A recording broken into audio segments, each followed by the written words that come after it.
Hey y'all, Watt here. So it's now officially been a week since the jam started, and I just wanted to make a quick update video on the state of things, especially the rule set. I could have done this as an announcement on the jam's Discord server, which you should totally join by the way if you haven't already. But I figured making another video might be a better way to get this information out there for the people who haven't joined yet. So far, the FGC Jam has been going great. The announcement got met with a lot of positivity, there's been a ton of great help coming into the server, people are already cooking in the sprite department, like holy shit, including people who've never made a Rivals character before, and we even got another person to help with the judging, which applications are still open for that by the way. I was never gonna regret supporting my favorite game of all time like this, even if less people joined, but seeing a community come together and help each other out like this, this is real shit. I'm loving every second of it. So yeah, really positive vibes all around. But the jam also got some very harsh yet warranted criticism in regards to the rule set, and I want to address some of those complaints. I went into pretty much all of this blind and on my own, and because of that I was the only one proofreading my own rules. In hindsight, there were definitely people I could have asked for help with the jam, but to be honest I got so blindsided by the idea of having this be an unofficial event that I'd have to start it myself, and I just never asked because of that. I had everything down to a point where it read fine in my head and would have had a lot of room for creative liberty. I don't know, it seemed fair to me. On paper though, yeah, I goofed up here. I think in trying to rein in the theme of the jam and avoid having too many entries that just stay inside the jam's theme, I ended up writing rules that came off as controlling and up for stern interpretation from both the creators and judges. And none of this even clicked for me until like 2 hours after the first video went live. Genuinely, thank you all so much for your feedback here. Like, for real, it helped out so much because, like, dear God, I didn't realize how much I needed to rework and better clarify the rules until y'all stepped in to kind of, like, slap the back of my head and call me a dumb goober for doing stuff like deducting points for making a character from X game instead of Y. Speaking of which, let's get into the actual rule changes, starting with that one. I'm removing the whole thing about points being deducted if you make a plat fighter or subgenre character. This was me trying to railroad things towards trad fighters, and admittedly, for any rules where I mentioned a deduction of points, I only plan for that to be by like 1 or 2 of those in only one category. Take a guess which one, but knowing points could be taken off just for making the wrong character left a bad taste in people's mouths. That kind of negative reinforcement just isn't healthy for jam rewarding creativity, and I think the backlash was very warranted here. I'll also remove it from the written rules about joke and SSL characters, but technically they both still apply. Not mentioning what I actually meant by a joke character is on me. For the sake of jam ruling, a joke character is someone that intentionally plays nothing like a base game character for the sake of comedy. So your Metapods, Beyblades, and Chucksters of the workshop. They're novelty characters. They aren't really meant to be taken seriously to any capacity. If you wanted to make a silly goober FGC character, I had zero intentions of stopping anyone, especially if you could make like a whole ass character out of it. Like, did you really think that I, the goober behind these guys, would say, no, you can't make a joke character? Like, hello? Some of y'all really don't know who I am, and it shows. But I think the absolute worst offender here is the dedicated judging category that I personally called a vibe check, which is like the worst choice of words I could have ever used there. My bad. One category that was so poorly thought out, it led many to assume they either couldn't make anyone if they didn't originate from a fighting game, or that I was preventing perfectly good character entries from trying to win because I just didn't think they fit the theme enough. Of course, I am talking about the originality and X Factor category.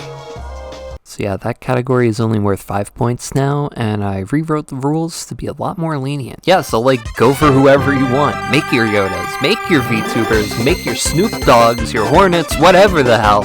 I wrote down rejoice funny men of workshop for I have bestowed liberty upon your kind in the script, and I don't know how to deliver that at all. But also, like, keep in mind that the category is still there because I do think theming matters in a jam like this. X Factor, the new-ish name for the category, now acts as a sort of proficiency versus exceeding check with far less restricting criteria attached to it. It still aims to give more points to the characters that the judges feel truly represent the theme and spirit of the FGC, but the middle ground in this category only asks one thing.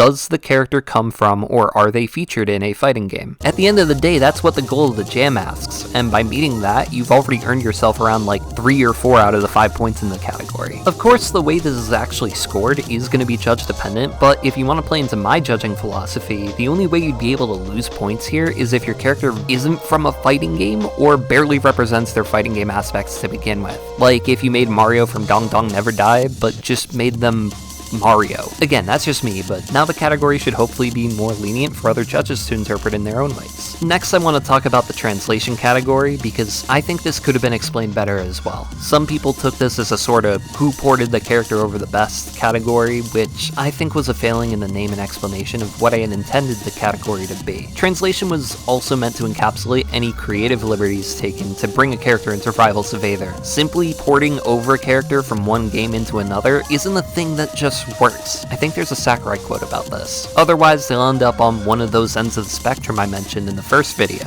To avoid confusion and better clarify the meaning behind the category, I've renamed it to translation/creativity. Think of this like 2 categories worth 5 points each with enough overlap to be matched into one. Obviously, taking moves and mechanics from other characters' games of origin matters a lot here, but creativity represents how you do so, and the nuances that come from that. Some fighters might have less moves than the usual Rivals character, or nothing to reference for a specific move slot, so creative liberties have to be taken to bring them up to Rivals standard. There's even a lot of nuance to adapting characters with too many moves, like a Tekken character for instance. You could try to go the Kazuya Mishima route and put a bunch of moves on like diagonal tilts or some shit, but like I can tell you right now that will not feel good, don't do that. There can be a lot of decision making that goes into what moves you decide to add or cut to your character, and finding ways to squeeze in other attacks without compromising their feel shows a lot of prowess when it comes to tackling this category. Before we get into the last thing I want to talk about, I want to clarify a few questions people had regarding the jam rules. First off, are characters that don't originate from a fighting game allowed? Yeah, these have always been allowed since the start of the jam. It makes sense why people got hung up on X Factor's ruling with the few examples I gave, but fighters from other media were perfectly acceptable. Otherwise, Marvel would have been off the table, Injustice would have, any MK cameos would have, hell, DBFZ wouldn't be there, and I listed Goku as an example of a fighter that fits the jam criteria. You know who you are if you did this, but a few people even mentioned how Melty Blood is a fighting game spin-off of another series, so the characters don't actually come from fighting games and should therefore not be allowed if all outside characters were off the table. And I'm like, bro, Hisui was right there in the intro. Also, did I mention Goku? So yeah, outside characters are a-okay for the jam, but obviously if you're looking to win, you might still want to play by the rules. Next, what even counts as a fighting game?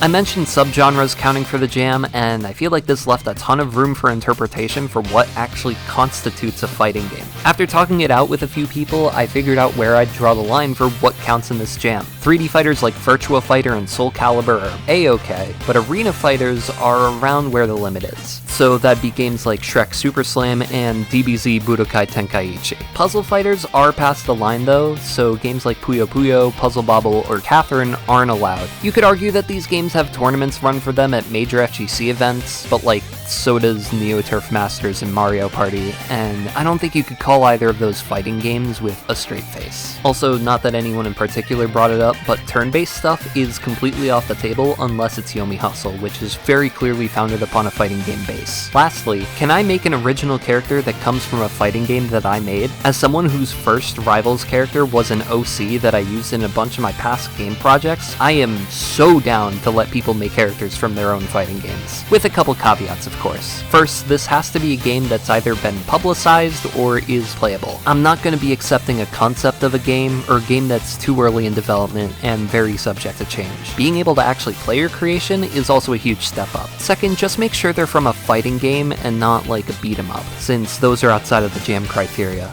So yeah, hopefully the clarifications and changes to these rules take out a lot of the strict, biased limitations that I didn't intend to be there. I want to make this as fun of a jam as I can for everyone, and I want to correct whatever missteps I can in the fine writing to make sure as many people can make the character they want here. This is all something I'm just doing for the love of the game and its community, and you can't really say community without also saying most of communication. So to me, gathering feedback really means a lot. Speaking of which, there is one last thing to cover. OCs. These are currently banned from the jam, and people had a lot of things to say about it. Now, like, don't get me wrong, I love Workshop's original characters. They are, without a doubt, the heart and soul of Workshop, and they've been the biggest part of what keeps me engaged in the Workshop community, especially some of the ones we have with clear inspirations from other fighting game characters, like Wally, Bajra, Fernit, Anglara, or even Luminance. And I think there's a lot of room for OCs in a jam like this, especially since they're an easier base to not only take inspiration from other fighting game characters, but also adapt rivals-like mechanics onto said inspirations that you wouldn't be able to otherwise. It's harder to add something like that onto a pre-existing character when their whole moveset is right there, but original characters don't really have such a problem. That and more OCs means less copyright restrictions for major tournaments, means we can just have more of them show up in places. That being said, my only intention with the jam was to have more third-party fighting game characters on Workshop. Literally like nothing more, nothing less. Not to say there wouldn't be any good third-party characters if I added OCs or something, but doing so would go against that initial goal. And like there's thousands of amazing characters to choose from with all sorts of movesets and gameplay quirks that have room to be explored in Rivals. You're telling me that without being able to make an OC, you are too limited in what options you have to make a character? Like, for real? I get having original character ideas to work with for a jam like this, but what's stopping you from making any of the fighting game characters you want to use as an inspiration? And like, I'll sing Wally's praises till the end of time, but if you're making a character with multiple inspirations from several different fighting game characters, better yet ones that are from platform fighters that just turned them into borderline Smash characters, what's even the point? I wouldn't consider that like a fighting game character inspiration at that point. You just made an OC. This whole decision on whether or not I should include original characters in the FGC Jam has been running back and forth in my mind since before it even went public. At this point, I'm just gonna leave it in the hands of fate. Yeah, that's right, I'm making you all decide. In a few minutes from now, there's gonna be a poll in the FGC Jam Discord server that I'll be running until May 5th to decide if you want OCs to be in this jam or not. I figured this might be a good way to get some community engagement going and give you guys an opportunity to have an influence on the jam itself. Feel free to also discuss this in the YouTube comments as well if you'd like, but just know, a YouTube comment isn't a vote on the Discord poll. So if you want your voice to count for something, make sure to vote. But yeah, that's gonna be it. Holy shit, I recorded so much for this.